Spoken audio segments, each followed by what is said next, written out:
안녕하세요. 이선철입니다.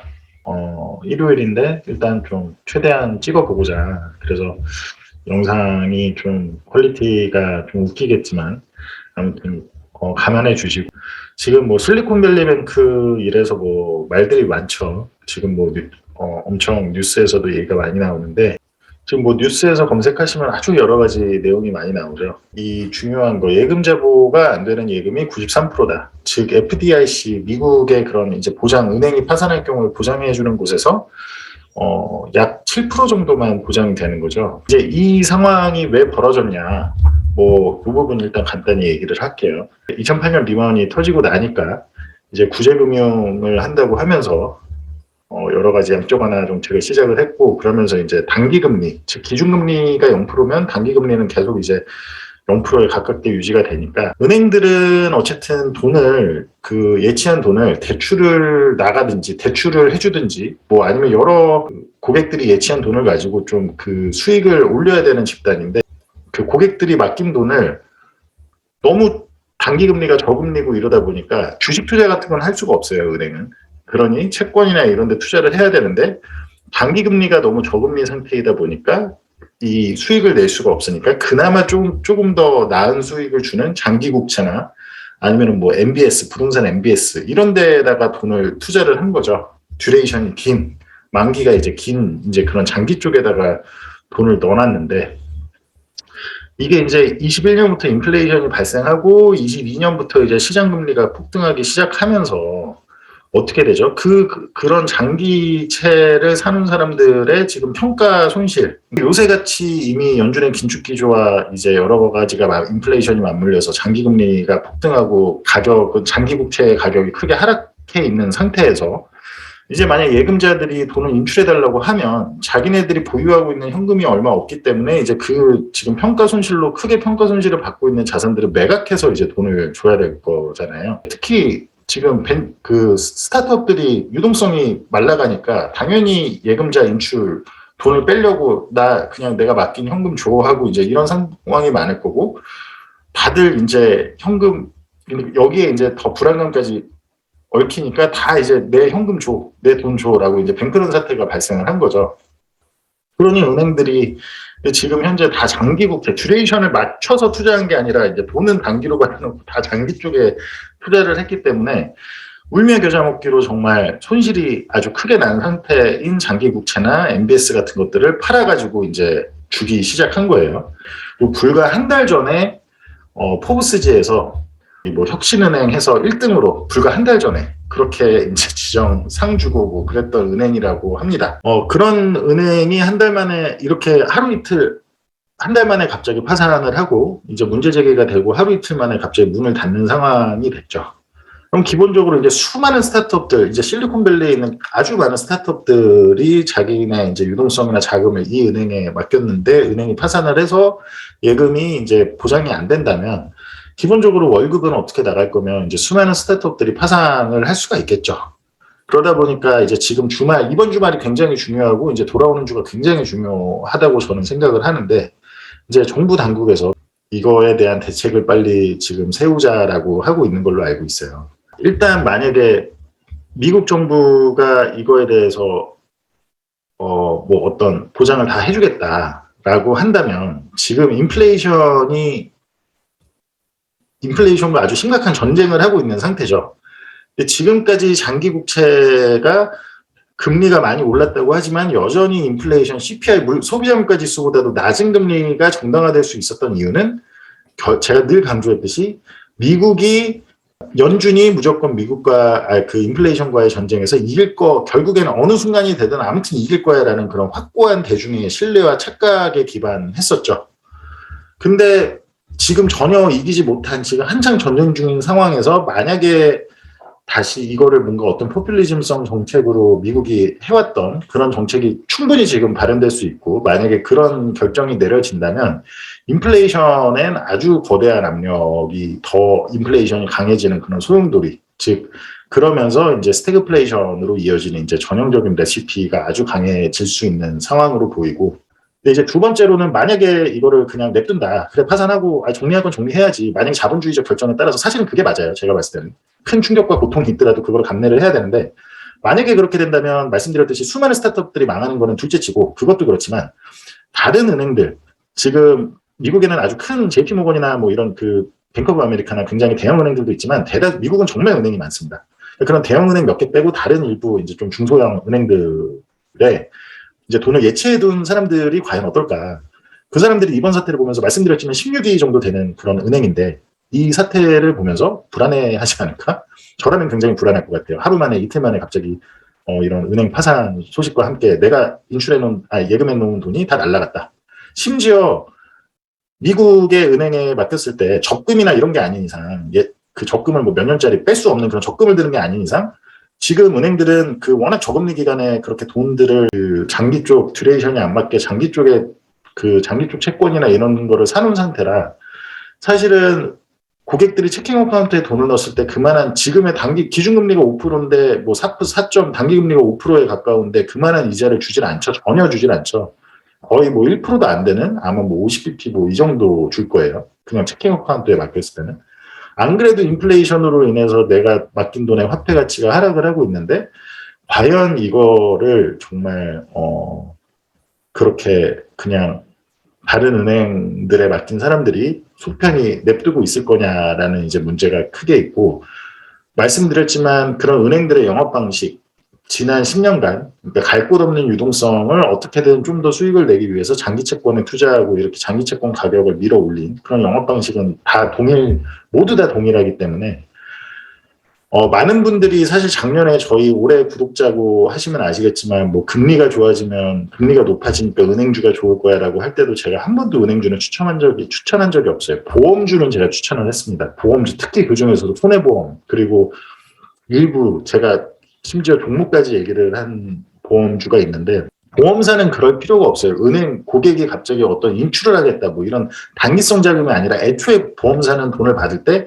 장기로 그렇게 중간에 인출할 수 없는 이제 그런 형태로서 받기 때문에 보험사는 실제로 장기 금리가 올라가면은 오히려 좋은 그런 그 영업을 낼 수 있는 게 맞으나 은행은 아주 지금 사실은 심각한 그런 좀 문제가 발생할 수 있는 제가 예전부터 조금 많이 얘기해온 이제 그런 상황이라고 보시면 될 것 같아요. 그래서 이제 뱅크런이 연쇄적으로 좀 도미노로 일어날 수가 있고 어쨌든 간에 그 과정에서 분명히 심지어 그걸 어떻게든 막기 위해 연준이나 미국 정부는 또 포퓰리즘성적인 누가 봐도 인플레이션 압력에 불을 붙일 수 있는 그런 정책을 낼 가능성이 높다.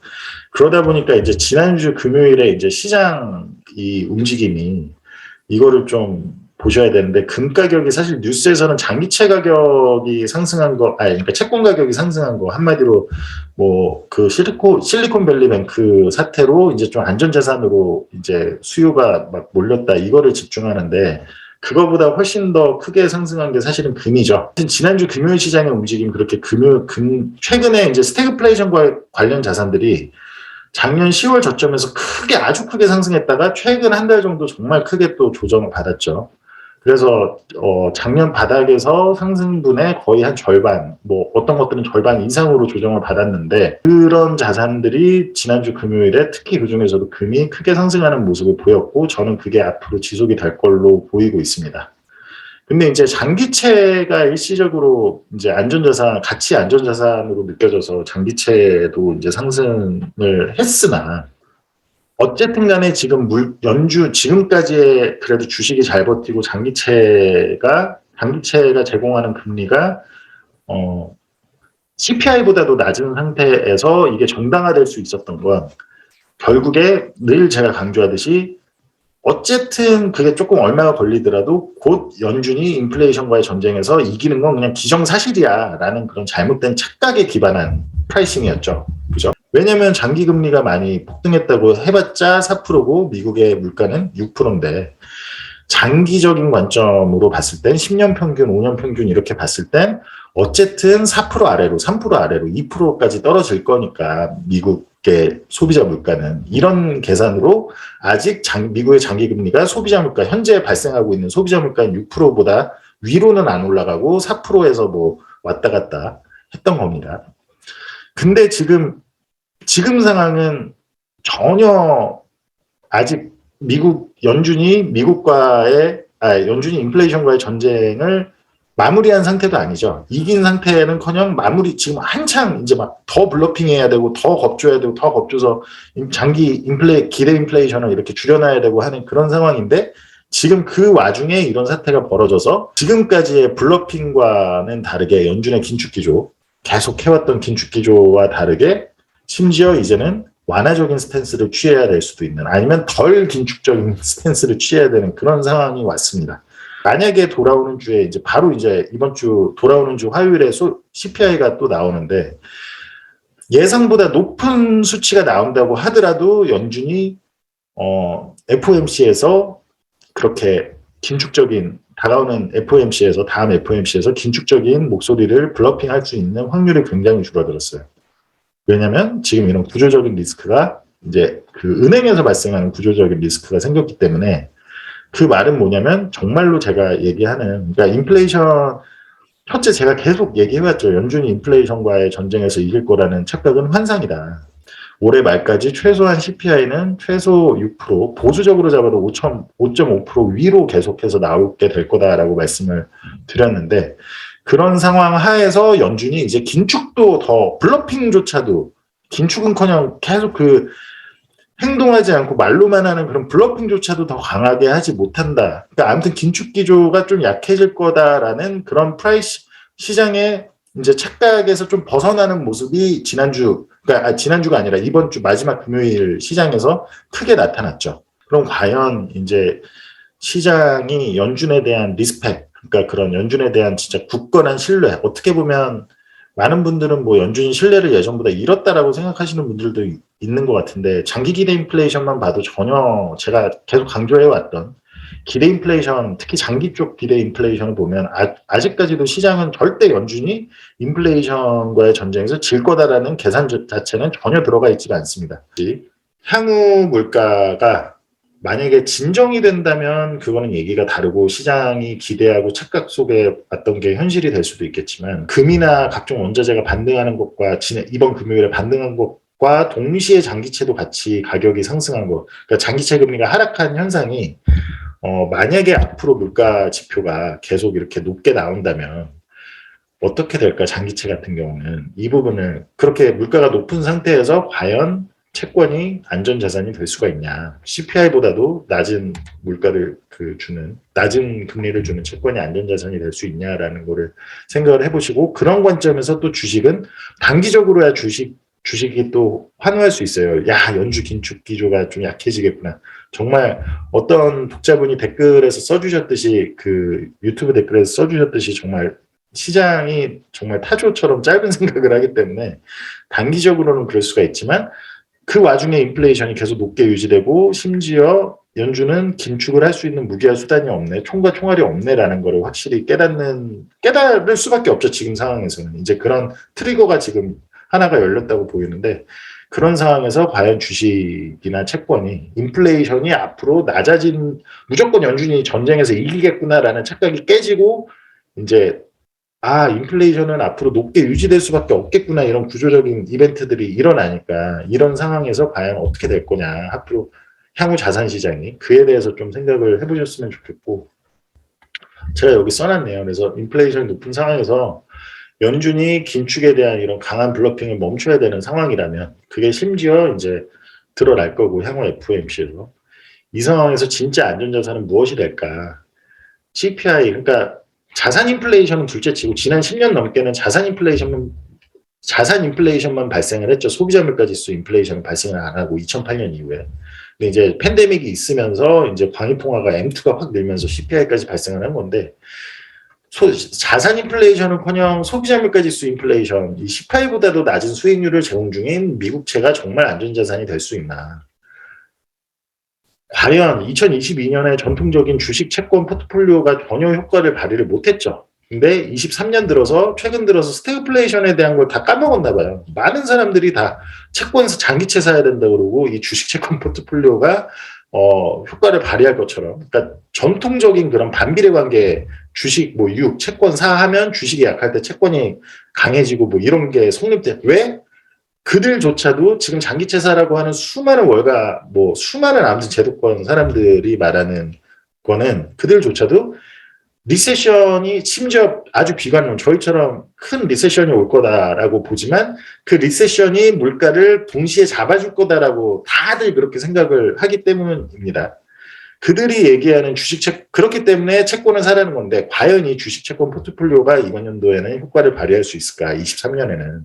몇 가지 이제 그 채널들, 유튜브 채널 보니까 거기 좀 요새 유명해지신 윤재성 CIO님도 그렇고, 어쨌든 근데 그분은 정말로 나름 진실로 이제 자기 딴에는 이제 돕겠다고 얘기를 하시는 것 같은데, 이제 실제 그래서 월가 분위기들을 전하는 게 이제 장기 금리, 이제 10년물 금리가 4%에서 4.3% 나오면, 아이고, 하나님 감사합니다 하고 사면 된다, 장기채. 그런 얘기 많이 하시더라고요. 월가에서 다 그렇게 셀 사이드도 그렇고, 바이 사이드도 그렇고, 저도 그거를 다 알고 있었습니다. 왜냐면 저희 회사 같은 경우가 이제, 특정 어떤 보험사 운용부서랑 이제 미팅하고 세미나를 제가 한 적이 있는데, 이제 그분들이 그런 분위기 전하면서 정말 제 의견을 궁금해 하더라고요. 장기채 금리를 어디까지 볼 거냐. 그래서 저는 늘 그런 위기 전에, 2008년도 그렇고 위기 전에 항상 월가가 가장 반대편. 그러니까 개인들만 틀린다고 생각을 하지만 보통 그런 컨센서스가 늘 틀리거든요. 사실은 그들이 항상 아주 잘못된 거를 간과하는데, 그럴 때 또 위기가 터지고, 저는 예전부터 20년, 21년부터 계속 얘기해 왔듯이 이렇게 역사적으로 CPI가 이렇게 높게 발현되는데 구체 금리가 그보다 낮은 거를, 제가 지난번 3%에서도 말했듯이 낮은 국채 금리나 아니면 주식의 이익 수익률이 이 정도로 낮은 게 정당화되는 경우가 없다. 분명히 23년이나 24년 초 어느 순간에 그 텐트럼 절정이 올 거다. 장기채가 저는 최소 7%까지는 그게 올해 말 아니면 내년 초 아무튼 그렇게 본다라고 강하게 말씀드렸고, 그런 근거에 대해서도 제가 얘기를 한 적이 있는데, 이제 보험사다 보니까 크게 운영하는 곳이었고, 이제 특히 그런 장기채나 이런 것들에 굉장히 이제 중요할 수밖에 없어서 이제 좀 고민이 많으시더라고요. 근데 이제 3%를 보고 아무튼 연락을 주셨대요. 너무 제 뷰가 참신했다고 하시면서. 그래서 너무 요새 이제 그분들을 비난하려는 게 전혀 아니지만 너무 그런 언젠가부터 스태그플레이션을 다 잊은 듯한, 아직 인플레이션이 높은데 당연히 언젠가부터 모든 제로권 컨센서스가 다, 저도 물론 예전에 제로권 출신이지만 너무 그런 게 안타깝고, 글로벌 매크로를 정말 제대로 볼 줄 모르기 때문에 일어나는 현상이라고 발생하는데, 너무 다들 이제 장기채를 사야 된다라고 이제 많은 분들이 말씀을 하셔서, 이건 한국뿐만 아니라 미국도 전체 다 모든 IB나 다 그런 데서 그러기 때문에 이 부분에 대한 제가 최근 영상들이나 이제 계속 하는 얘기가 좀 잘 깨어 계셨으면 좋겠다. 사실 잘 설명을 했나 모르겠습니다. 제가 말이 아시겠지만 이렇게 잘하는 편이 아니어서. 근데 그만큼 중요한 사안이고, 일단 이거는 영상으로라도 좀 미리 내일까지 기다린다기보다는 일단 제가 주말에 하면은 더 좋겠다 생각이 들어서 했으니까 이해가 되셨으면 좋겠고, 이해가 안 되시는 분들은 제 매크로투데이에 올라와 있는 과거 영상만 좀 보셔도, 최근 제가 찍은 영상들 좀 보시거나, 아니면 더 저희 처음 접하신 분들은 꼭 프루팅입니다. 네이버에 프루팅이라고 치시면 돼요. 그리고 저희 아무튼 웹사이트, 저희가 제공하는 리서치 사이트 보시면서 제 과거 글들 보시면서 무슨 얘기인지 이해하시는 게 향후 다가올 위기가 어떤 식의 위기인지 정확히 파악하시고 그에 대응을 좀 어렴풋이라도 하실 수 있지 않을까라고 생각을 합니다. 네, 오늘은 여기까지 하겠습니다. 감사합니다.